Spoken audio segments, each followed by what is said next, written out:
Well, Republican Congressman Tim Burchett is on the House Oversight Committee. He joins me now. I first want to get your reaction to what James Comer told Fox Business this morning. He's going to issue subpoenas to President Biden and Hunter Biden. This comes down to bank records. Does your committee have the proof that it needs? Yes, ma'am, I feel they do. This has just gone on so long. You've got, I mean, how many millions is it going to take? $20 million that flows through these accounts, these fake businesses they've established, and then they write the exact amount of money from those illegal transactions to the Biden family members, even minors. You know, you've got an oligarch that sent money to them that was left off the sanctions list, oddly enough. It just goes on and on. It never, ever stops. And the next one's going to be a really big one.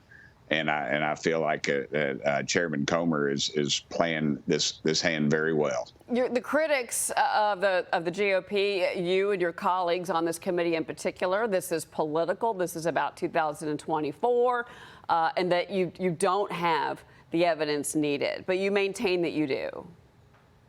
Yes, ma'am. That's the argument CNN makes. I mean, they might as well just get their checks from the DNC.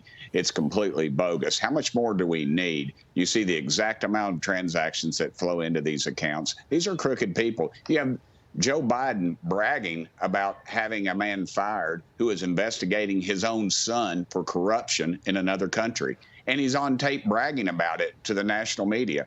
And they just fall all over themselves. But what you're seeing now, I believe the chinks in the armor, you're seeing some Democrats peeling off. They're going to start looking for somebody new for 2024.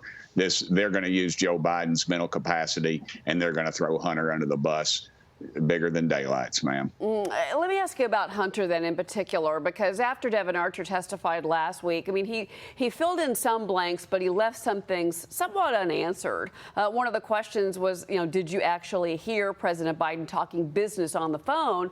And Devon Archer said, no, I didn't. It was more about the brand, or, hey, I can pick up the phone and call my dad. Aren't I cool? But is that enough, do you think? Well, I think it is. You have to look at what happened. And, of course, there was meetings that went on afterwards with these folks. And I believe Chairman Comer will lay out a pretty specific path of favors that were granted. These are folks, and you got to realize these people that sent this money are criminals. They're on the run. Most of them are, or they're incarcerated, or we don't know where they are. So there's a lot of unanswered questions, but I think it's pretty obvious what's going on. And I think also, you know, this is how they got Al Capone. He just didn't pay taxes. There's no record of them paying any taxes on this $20 million. You know, if you and I sell $600 worth of stuff on eBay, guess what? We get a letter from the IRS. That's just there's a two-path system in this country. The Biden crime family syndicate and the rest of us. And currently the rest of us are getting pretty ticked off. And I hope those 20 million people who decided to stay home in the last election realize what they got us. All right, we're going to leave it there. Congressman Burchett, thank you very much for being here, sir. We'll look forward to hearing from the next phase of the investigation from your committee.